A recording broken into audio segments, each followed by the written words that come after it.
Hello everyone, and welcome to Farmer Joe Homesteading. Today we are going to be talking everything broody hens. So stick around and join us for another fun-filled video.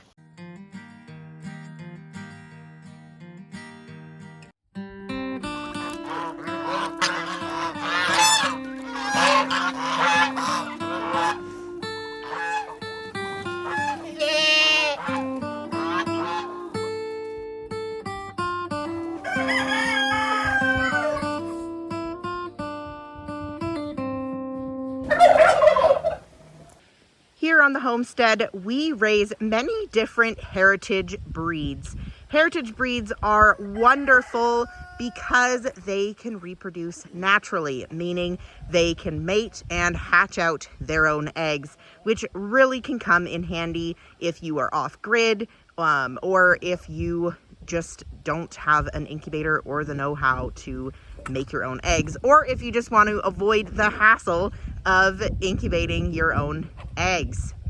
So our heritage breeds that we have the black copper Morans, we have lag bars, and then we cross the two for olive eggers, who seem to be our best mamas and broody hens. We also have Ridley bronze turkeys, which are a Canadian heritage breed, and we have brown Chinese geese.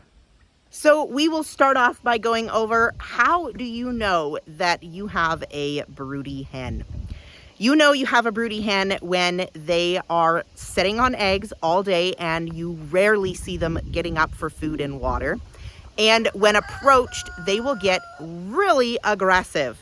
If you have a broody mama, she will let you know by striking and puffing up. Some hens don't strike, they just puff up, and they will make different clucking noises than usual while they have their feathers all puffed in a dither, and they will not get off their nest. Hens that are just in the box laying an egg are more likely to jump off while they are being approached, or will not get defensive, so they won't puff their feathers and they won't strike at you normally. So if you have a hen who is puffing up and acting abnormally, not getting up to eat and drink, chances are you have a broody hen. Now, not all hens who go broody are going to be good at it or stay consistent. You might have a hen that is broody that will not stay on the same nest. She might be floating from nest box to nest box. That doesn't mean that she's not broody. It just means that she's not a very good one because she's not sticking to one area and she's floating around. But she still would be considered a broody hen. Now, a question I get asked the most about broody hens is, how do you get your broody hens to stop brooding? It can be really difficult to convince a hen that she does not need to be setting on eggs at that time. Now, if you chase a hen off of her nest, it is very normal for her to just go right back to that nest, and you're not going to be able to get her off. It doesn't matter how many days in a row you throw that hen off the nest, she will go back to it. My recommendation is to put her in a different coop or somewhere else away from where the nest boxes are so that she stops. So here on our homestead, we have multiple different coops. We have our big main coop. We have this little coop next door. We have a coop across the yard. And then we have a coop over yonder down there that we usually save for meat chicks. So if you have another area that you can put a hen in, that is what I always recommend, is to just remove the broody hen and put her somewhere else where she cannot run back to that. Now, if that is not an option for you, kennels or small cages also work really well. So we have these smaller kennels here on the homestead that work really great for putting rabbits out on grass, but they also work really good for chickens. So you can put this inside your chicken house if you don't have the option of separating them completely, and just keep them in a small cage with their own food and water. And the cage system works really well if they're off the ground, because if they can still lay down, sometimes you put a hen that's been broody in a cage and she will just lay down on the wire on the ground and stay broody. So if that is the case, you want to lift up the wire so that it's not on the ground and just put it on blocks or something. so that it's uncomfortable for them to lay down. Now, you don't need to do this for long. Usually 3 to 5 days is good. You can do 3 days and then let her out. If she goes right back to her nest box, then you got to do it again, and you got to get her back in that cage to break the broody habit. Now, the reason that breaking this habit is so important is because we have actually had hens go broody on our farm that will brood to death. They stay on that nest and they do not leave it, and they will actually stay on it until they pass away from lack of food and water, because they don't eat and drink enough when they are on their nest. So if you have a hen that's been sitting on eggs for over 21 days and nothing is happening, it's definitely recommended that you get them off of that nest and away from it. If you do not have roosters and a hen sets, you're gonna wanna break that habit and get her off of the eggs, because without a rooster, those eggs are never going to develop and they are never going to turn into sweet, fluffy baby chicks that these baby mamas really want. So if you need to break that habit, it is definitely recommended you do it sooner than later, just for the health and safety of your hen. The next question I get asked the most is, do I need to separate my mama hen? Now, that is where it gets a little bit more interesting, because it really depends on your setup and how many chickens you have. If you have a lot of top boxes, so I've got this box system in here in this coop. I get a lot of girls that like to nest in these top box spots. Well, what happens is they hatch those eggs and then the chicks fall out. And then the mums still go up to the top because that's where their nest is. So they'll fly up and leave the chicks here on the bottom, unable to get back up to that top box. So what we end up doing is leaving the hens up there, marking down when they set, and when those chicks hatch, we remove mom and the babies and put them somewhere safe.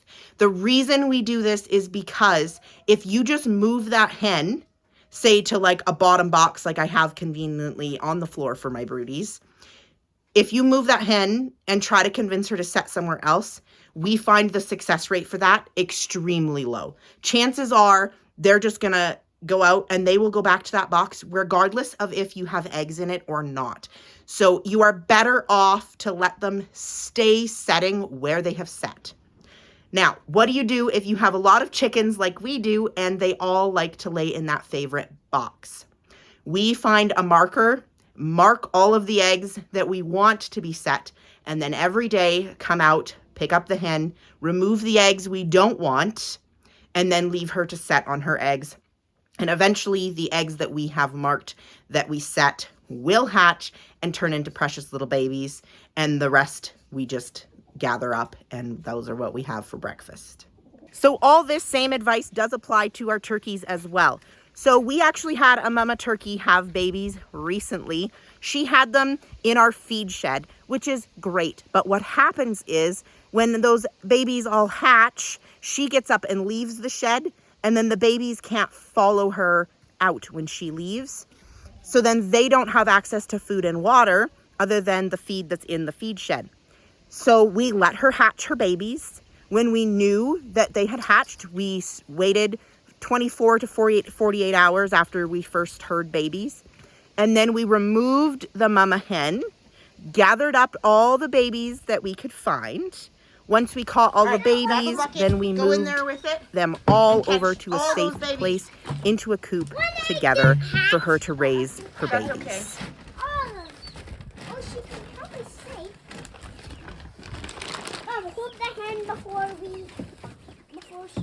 The hen won't hurt you. I've got her. You just grab all those babies. Yeah, put them gently in a bucket. Good job. Okay, get them all. Quick, quick. Go with me. Okay, she cracked some eggs and ate some eggs. That's what stinks. So... Yeah, I'm sorry. It's stinky. Just grab what you can, okay? Grab what you can, okay? Yep. Grab them all. There's one more in the nest. Got them, Joe? Yeah, this one. This one is. Pro tip when carrying mama hens, if you grab them by the wings, they can't hit you in the face with them. So that's my best attack when grabbing a big mama hen. Now let's grab these chicks. All right, so we caught 7, but there are still more in here crying. So I put mama down, and I can hear her talking to him already, so I'm hoping she's gonna call him out, because I know I can hear at least 2 more. She kept talking to the ones in the bucket, so we had to move them over. And then hopefully she can talk to just these guys that are hiding.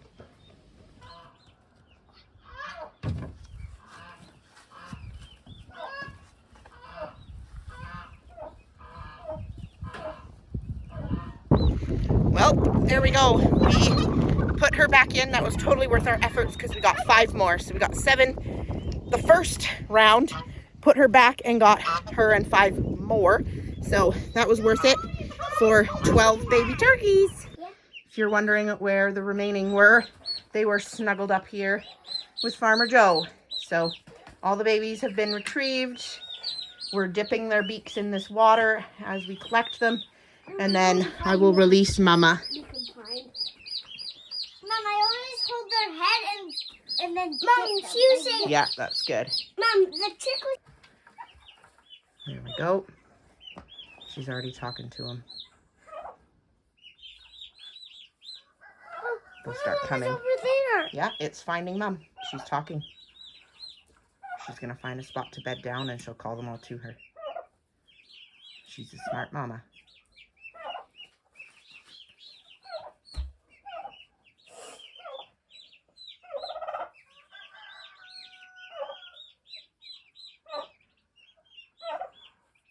She's all calling them. Yeah, she's calling them.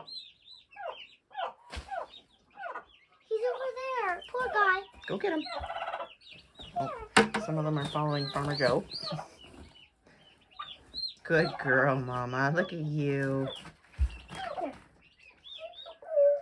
Good Mama. All right. We made sure she gathered everybody. She has all 12 underneath of her again. And they have food and water. So we'll leave her alone. Now, the tip I gave you guys with the kennel also applies to when the babies hatch. So if you do allow your hen to hatch some eggs and she hatches them and you have a lot of other chickens in your flock, you can use a kennel in the coop to separate mama after the babies have hatched. Keep mama and babies together in a kennel with some food and water until the babies are big and strong and mama knows who her babies are and babies know who mama is before releasing them back into the general population in your coop. This ensures that the babies stay safe. It helps keep the stress level down for the mama hen if she can keep everybody contained, because those mamas get aggressive. They attack everyone and everything that gets close to those babies, and so it just is a little bit stress-free if you can keep mama and babies separated from the rest of your flock. So what do we feed our broodies? Just normal chick starter. We just use the normal chick feed that you get for your other chicks and make sure that it's in a feeder that the babies are able to get and have access to, and then allow mama and babies somewhere safe where they have access to this food and water. I do recommend using a chick water because an open water system, you can have chicks climb into it and drown in. So I do suggest using some sort of chick water with a good base for babies to use, and then a chick feeder that they're able to get into with some chick starter. And the chick starter does not hurt mama hen at all. It's good for them too. It's higher protein, and since she has been sitting on these eggs for a month before they came in to little babies, then it's good for her to have that higher protein intake as well. So what are the benefits and why would you want your mama hens to hatch and raise their own young? Number one, now we don't need a heat lamp because mama hen keeps her babies nice and warm. So we didn't have to run electricity for an incubator or run electricity for heat for these babies. She is able to raise them completely just herself. The other thing is their immune systems are better when raised with a hen because they're exposed to more and they are with mama. And so they're running around on this dirt coop floor. And they would otherwise be in a nice clean environment on clean shavings. And here they're on this normal chicken coop floor with mama running around.